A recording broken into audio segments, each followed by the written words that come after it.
Saulaina otrdienas pēcpusdiena, diena, kad Latvijas Universitātes galvenajā ēkā Raiņa bulvārī 19 norisinās diskusija.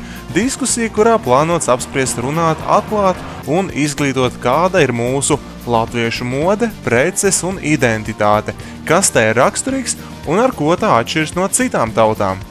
Diskusija norisinās Latvijas Universitātes mazajā aulā un gaidāmais notikums pulcē ievērojams skaits studentu un interesentu. Ja kāda persona bija aizkavējusies un uz diskusiju neieradās laicīgi, bija visai pagrūti atrast un ieņemt brīvu sēdvietu. Un tādu lūk, pasākums varēja sākties. Auditorijas priekšā devās 7 burvīgas dāmas, modes lietpratējas Lolita Stašāne, Marita Zītmane, Santa Mihelsone, Līva Jaunozola, Madara Zvejniece, Linda Līna un Edīte Treja. Sākoties diskusijai, bijām patīkami pārsteigti, jo pirms tam bijām gatavojušies, ka katra dalībniece būs sagatavojusi prezentāciju, un tad vairāku minūšu garumā auditorija tiks iepazīstināta ar sagatavoto informāciju. Jā, diskusijas sākumā bija Marita Zītmanes uzstāšanās, kurā viņa atklāja, kas tad īsti ir tās preces, kas simbolizē, atspoguļo, raksturo un reprezentē Latviju. Uzzinājām, ka 3 populārākās lietas, preces vai zīmoli, kas reprezentē Latviju, zīmoli, ar ko latviešiem ir pamats lepoties, preces, ko ārvalstu tūristi labprāt atvedīs no Latvijas, ir Rīgas balzāms, Laimas produkcija un rupmaize. Vairums gadījumos lāču ceptā maize. Biežāk iemesls ir tāda, ka šīs preces patiesi spēja atgādināt par Latviju un ir uzskatāmi kā unikāli produkti. Interesanti, ka tiek uzskatīts, ka dominē produkcija, nevis zīmoli. Proti pēc Zītmanes teiktā ir novērots fakts, ka bieži turistiem nav svarīgi, kurā valstī produkts tiek ražots, bet gan tas, kurā valstī tas tiek nopirkts. Piemēram, aizbraucam uz Franciju, mērķis ir nopirkt vīnu, bet iespējams pat netiek pievērsta uzmanība, kur šis vīns ir ticis ražots.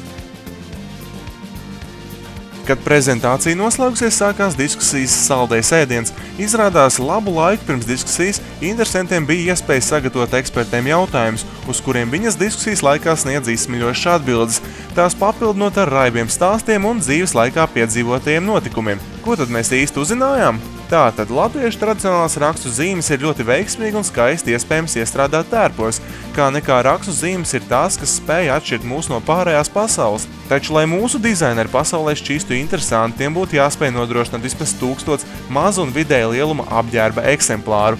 Apģērba toņa tautai ir atkarīgi no tā, kur tai ir ģeogrāfiskais novietojums. Izrādās, ka latviešu senčiem raksturīga bija pelēkā krāsa. Ja pasaulē pazīst vienu pelēku toni, tad mēs pazīstam zaļgan pelēku, zilgan pelēku, zilgan zaļgan pelēku, brūgnan pelēku un simtiem citu pelēko toņu.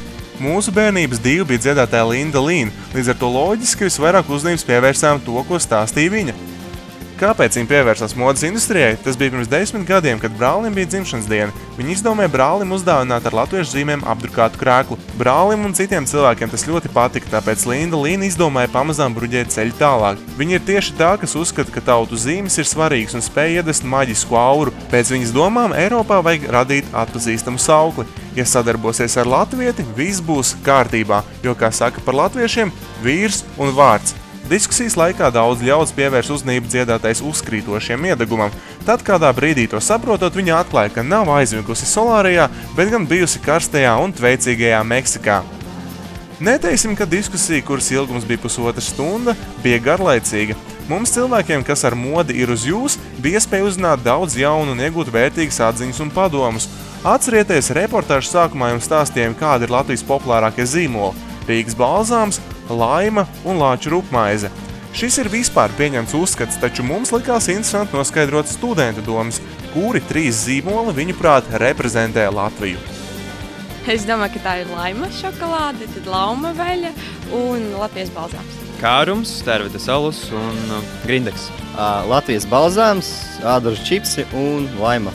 Burfood, Stenders ziepes un Aldaris. Thumbs up. Aldaris, ādaru čipsi un Laima. Labākie Latvijas zīmoli ir Latvijas balzāms, otrs zīmols ir Laima, un kā trešo zīmolu es minēšu tādu lietu kā Soundlab, kas varbūt nav dzirdēta, bet kas tīri pasaulē mūzikas industrijā ļoti augstu kotējas. Rīgas balzāms, upeņas, domāju, Laimas končas un Dzintars ekoloģiskā kosmētika.